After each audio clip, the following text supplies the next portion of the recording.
నిజామాబాద్ జిల్లా కమార్పల్లి మండల ఉప్లూర్ గ్రామంలో నివసిస్తున్న పూచారి వెంకన్న తన భూమి సర్వే నెంబర్ 55/2లో వారసత్వం ధర వచ్చిన 1 ఎకరం ఎస్ఎన్ భూమి ఉంది. తన పొలంలో ట్రాక్టర్తో పొలం దున్నుతుంటే పక్కనున్న భూమి ఆవారి శ్రీనివాస్ అలియాజ్ సుబ్బుల శ్రీనివాస్ కు చెందిన భూమి ఉంది. దీంతో వీరు అతనితో గొడవకు దిగారు.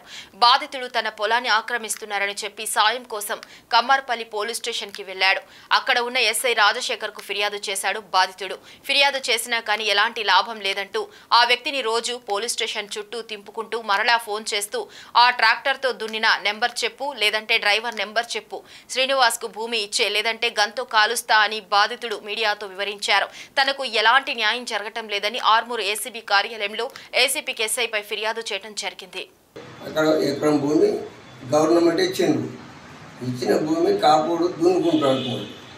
ఆడే దున్నుకుంటా అంటే ఎస్ఐ ఏం చెప్తున్నాడంటే నీకు ఎన్నో అన్ని డబ్బులు ఇప్పిస్తా కానీ గల్లేకి దున్నుతున్నాను ఇన్స్టిట్యూట్ అని చెప్పి బండి నెంబర్ చెప్పు, అది చెప్పు, ఇది చెప్పు అనుకుంటా ఆ దున్నినోడి పేరు చెప్పు ఇట్ట తగ్గింది.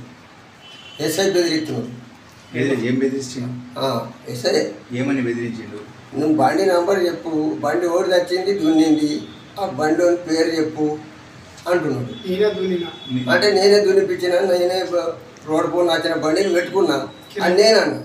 అట్లా ఎట్లుంటుంది అని అంటున్నాడు. మరి ఎవరికి ఏమంటుండు పొలం? కాపుడు గిడిచిపెట్టు అంటున్నాడు. సిబ్బుల సీను అని గిడిచిపెట్టాలి. ఎస్ఐ ఏమని బెదిరించింది?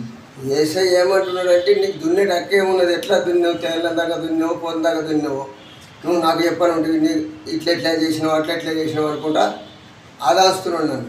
ఆడేమో లంచం పెట్టినట్టున్నాడు, ఏమో తీసుకున్నాడు, డబ్బులు దింగి నన్ను చూడగానే బెదిరిచ్చు అతను బండి నెంబర్ చెప్పు అంటున్నాడు. ఏమైనా ఇంకేం బెదిరించలేదా? ఇదే బండి నెంబర్ పెట్టి కూర్చుండు ఈయన్నే కొద్ది కదా అంటున్నాడు. చంపేస్తా అంటున్నాడు. కేసు పెడతాను నీ మీద.